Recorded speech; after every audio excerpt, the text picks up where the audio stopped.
Hi, I am Randy Von Bosse, and I am here with Zane Larsen to ask a few questions to our City Council candidates. So we're going to go ahead and jump in. Thanks for coming and meeting with me, Zane. Thanks for having me here. Just to start out with, I think we all would like to know why you're running for City Council. What brought you into the race? To be frank, I didn't want to be in the City Council. I just think a regular citizen needs to be, because I feel like politics today, politics today almost has to be a career, and I hate that. And so I feel like they lose touch of what does an average citizen think, what's their perspective, and that's why everyone hates politicians. Deep down, not saying I'm trying to breed hate, but it's just that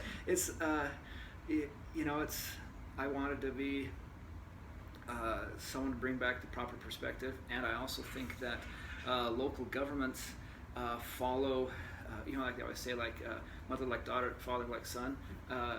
Well, even though the states created the federal government, it's now the federal government's this parent, which it shouldn't be, but the states are following after the parent, which is huge debt, and the cities are following the same way, and overspending, doing too many programs, and not just back to the essentials and letting people have their money and have the freedom that they should, without all the rules and laws and projects and programs, and it's just too much. Awesome, thank you. So why don't you tell us a little bit about your background and what you feel like you could bring to the council with where you're coming from? Well, I'm actually a software engineer by trade. Everyone thinks that means I can program anything or work on anything. That's not true. It's very niche, I rarely say this because in the groups I work with, I don't feel very smart, but I probably am fairly intelligent, at least be able to grasp the concepts and get rid of the things that don't matter, and focus on what's really going on here, what's the real agenda, what's the real purpose, what's the actual consequences, and not just saying, oh, this sounds really good. Well, in reality, it doesn't work like that. Awesome. That sounds great. And do you have any top issues that you're concerned about, or things that you want to hone in during? Zane is running for the 2-year seat. Yes.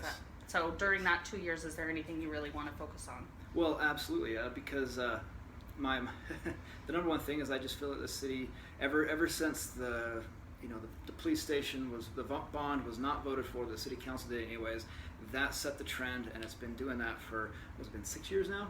I think it was 2013, maybe it was 12. It was before I moved in, so it was Okay. before 14. Okay, and it's just been setting the trend. It just keeps on going more and more against that. I always felt back then, when if people voted no, don't do the bond, they did the bond, they should have all been removed from office. But that's a lot of work. Anyway, so my number one issue is probably to bring back to rein things in. Like I've been talking to city council, been going to the meetings and researching the information for the fiber, and should it be a utility? It seems a lot like it, but I don't like the models provided where it's forcing people to have to pay even if they're not going to use it, it looks really good, and I'm actually for the city doing it, but not for every person paying for it. When I was there at the open house, they discussed about the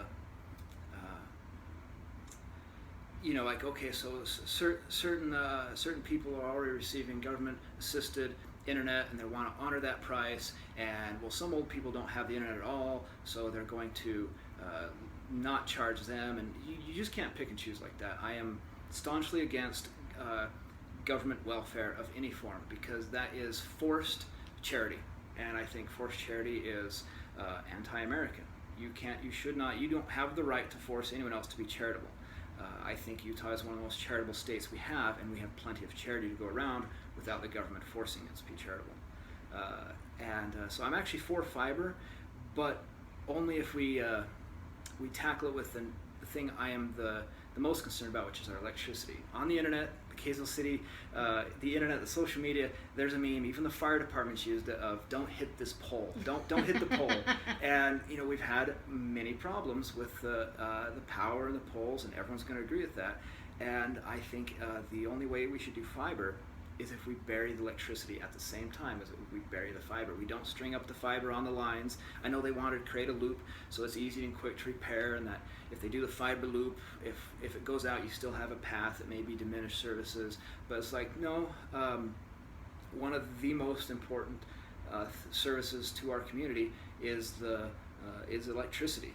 And I've always wondered why we'll spend so much money on useless programs or things that really aren't the purpose of the government, like a community night or movies in the parks. Really not what the government should be dealing with.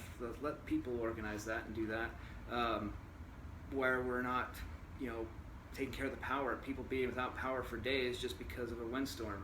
We have a lot of history across America with ice storms or tornadoes, just taking out the power, taking out the electricity, and it creating a small, kind of a localized chaos. And if we're going to do fiber, we could have the electricity utilities. It's 2-for-1 deal. You get both of them buried at the same time, and then you don't have that problem. I still do have reservations. I'm not sure if the fiber won't be too much risk as it is, being $20 million. I think they estimate the total cost of it, or or some other technology replacing it.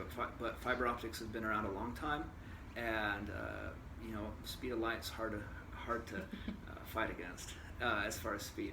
But I do think that in the realms of the city looking at it, I think that's okay, because we can't have 13 gas companies putting 13 pipes down the middle of the road. So I'm okay with that. That works.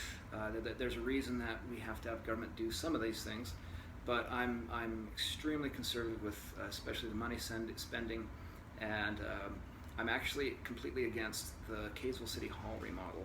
I know some talk about it. It's been kicked down for years or even decades. No one wants to deal with it, but this is part of where I feel like my perspective is absolutely necessary.